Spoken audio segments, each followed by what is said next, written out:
So she's the founder and the CEO of Food+Tech Connect. Please, Danielle Gould. Thank you.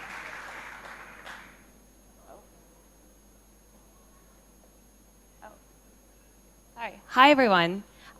Thank you for having me, and thank you to the Shape Gut Factory and to DLD. I'm really excited to be talking to you all about the food tech revolution. It's one of my favorite topics.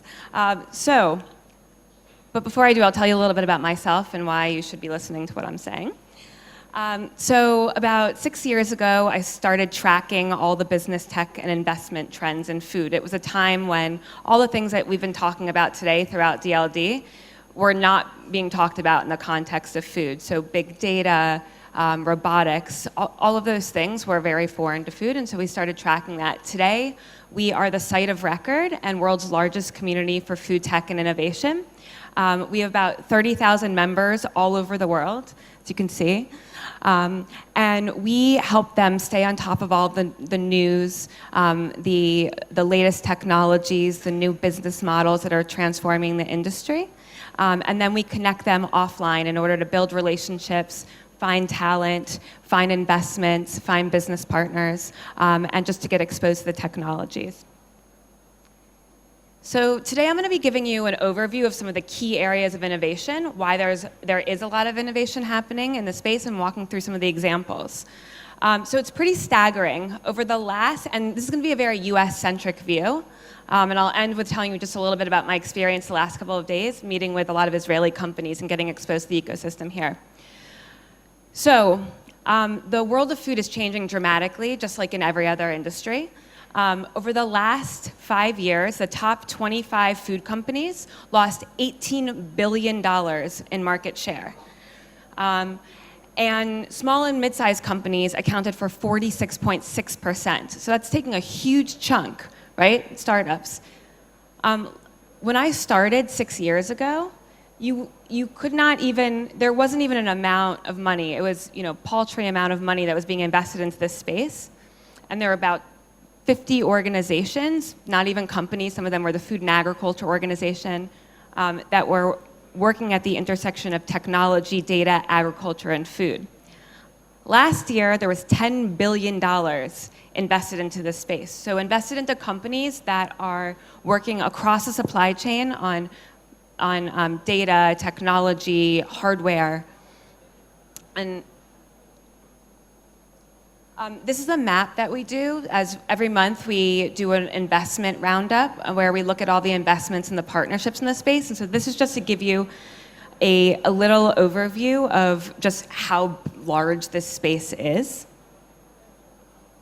And the reason that this is happening, it's the same thing that's happening in other industries, right? So on the consumer side, you're seeing a lot of interest, more interest in having foods that are better for you, that are more transparent, where you know where they're coming from. There's a lot of emphasis on the health and food, and we're understanding a lot more the impact that what we put in our body has on our health. And then there's also millennial shopping behaviors, right? People are shopping online, people are discovering things on their phone, they're following influencers. And that's on the consumer side, when there's been this huge shift, which has really opened up the opportunity for entrepreneurs to come in and meet those needs much faster than a lot of large corporations are able to.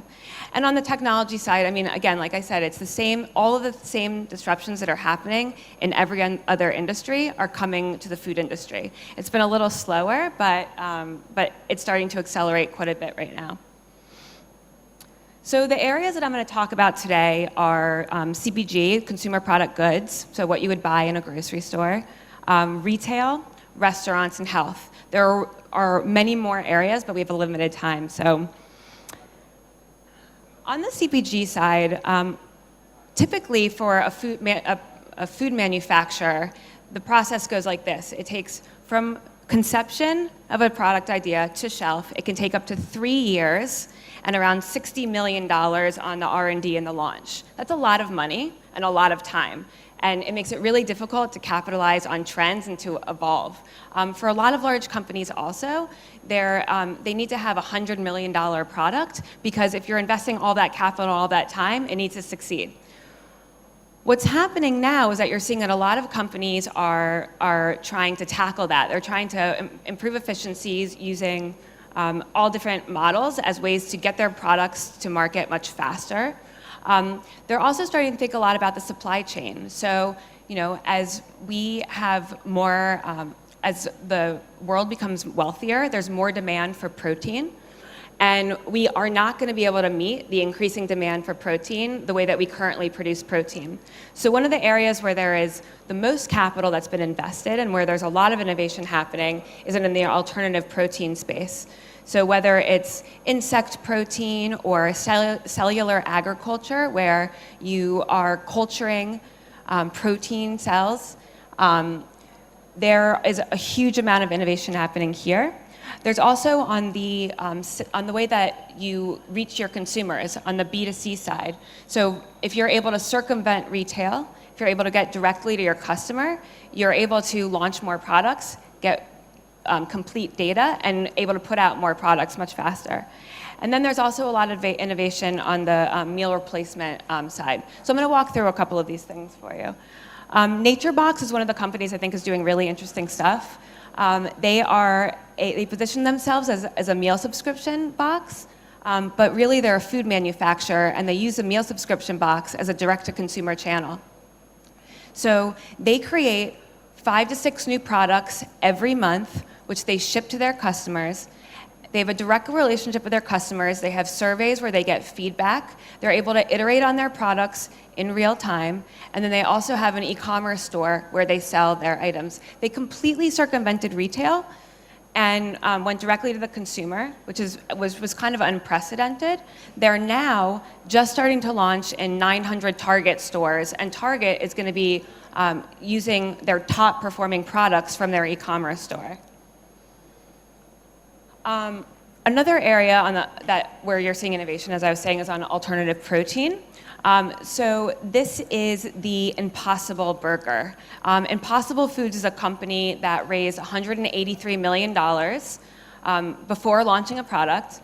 And they set out to say, we want to create the world's best veggie burger that actually bleeds. And so what they did with a team of 120 scientists was they figured out what actually creates the flavor and the taste and the satiety of meat. And what they found was that meat has heme, which is one of the building blocks of muscles and of all living organisms, and that's what gives meat its red color and its taste. And so what they did is they found a way to find the heme in plants, and then they culture it. And they just launched their hamburger, and I've had it, it's really good. Another area is insects. So you may have heard about this. People are taking cricket, mealworms, all different kinds of insect proteins, which 80% of the world eats insects. It's just us in developed countries that don't. And so they're trying to make it accessible. Insects are a highly bioavailable protein source, and they're also much more sustainable to produce than a cow or a pig. So as I said earlier, retail is really being democratized. And the reason why this is important is because retail is a stopgate for a lot of food companies. In the US, retailers reset their shelves 2 times a year. So you have 2 times a year to get on the shelf. It's very expensive, and it's also very costly for the retailers. As more and more people are shopping online, in the US it's only about 2%, but it's starting to grow significantly. And so you have a number of different categories. So there's the organic specialty, there's the conventional, the meal kits. So one of the biggest areas of adoption in the US right now, which are meal kits. So the idea is that you order a subscription, you get recipes and ingredients delivered to your door. Now, this is something that did not exist 4 years ago, and today it is a $3 to $5 billion market. So much so that you're starting to see grocers and even brands are starting to launch their own meal kits, because what they did was they identified that there was this latent need for consumers that said, I want more convenience, I want to shop, I want to shop and have all of the meal planning done for me. Another company that is really making headwaves in the past 2 years is Thrive Market. So they want to be the online Costco. What their goal is that they are trying to make good food accessible to anyone at a very affordable price. So you buy a subscription, it's $90 or $60 a year, and then you get 50% off, up to 50% off products. What's crazy about this, if you understand the US market, so organic, natural foods are seen as being very premium products. They're very expensive. And so people that have lower incomes, it's not accessible to them. What Thrive Market has done is they have created a product that meets the middle of the country and lower income communities. So 50% of their customers are actually in the Midwest, right? When you think about where the innovation is typically happening, it's happening in the big cities. It's happening on the East Coast in New York and Washington, D.C., in San Francisco and Portland and Washington, or in Oregon, Washington. And so what they're doing is that they have, they're moving into the center of the country, which is unprecedented, and they're having phenomenal growth. They just raised $140 million. They're also rethinking the way that brands interact with, they're rethinking the way that brands interact with their customers. So if you go to a retailer, if you want a slotting fee, if you want to do any kind of promotions, it's $30,000 plus. With them, they do all of the promotional materials. They'll work with you on creating all of the marketing materials, the videos, and they'll push it out to their network. They have such great data that they can do very targeted marketing for companies. And like I said, they're having phenomenal growth.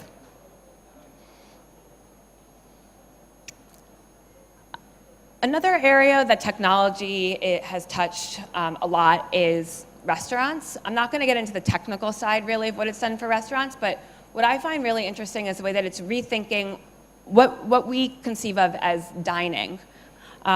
So where people dine, there's a lot of the area that has the most funding in all of food right now is online ordering and delivery. There are a whole host of back of the house technologies, and I'm going to go through a couple of them. So Feastly is a platform. They want to be the Airbnb for food. They allow anyone to open up a restaurant in their home.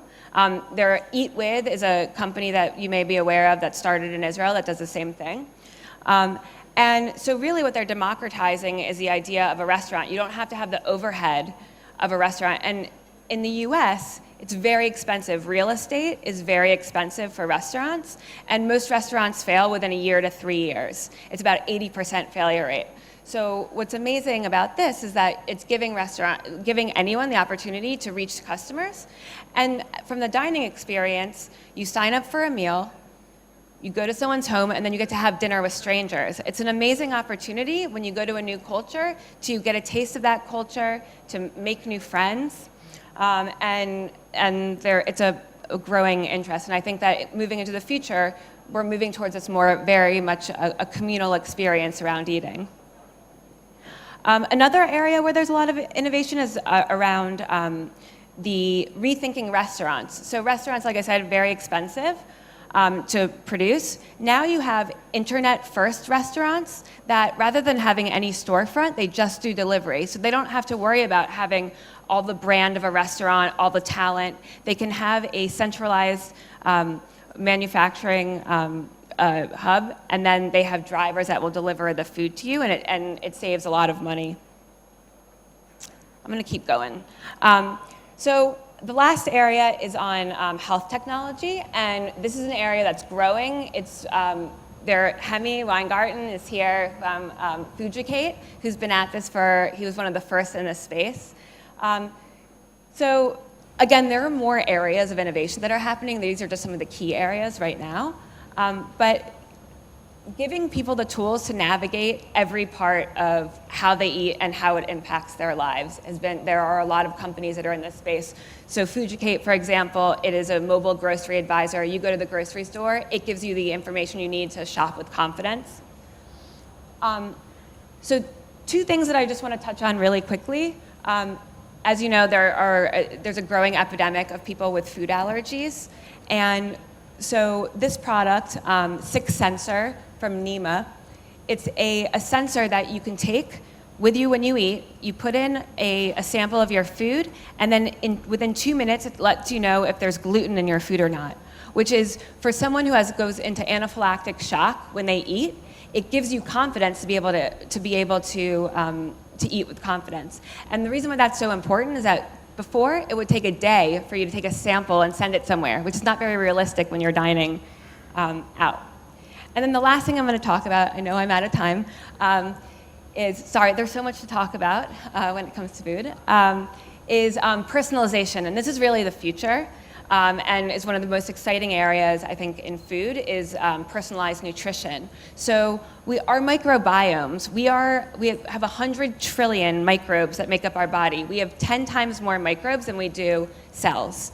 And the most exciting area of research right now is around how you can optimize your microbiome in order to improve your health. So how can you use it to cure autism, to cure all kinds of cancer, arthritis, all of that stuff. So there are companies now that are they're working with companies that map your microbiome, and they are collecting data from all of their customers in order to figure out how they can personalize food for you based on your microbial profile, as well as your what others that share a similar microbial profile are able to eat.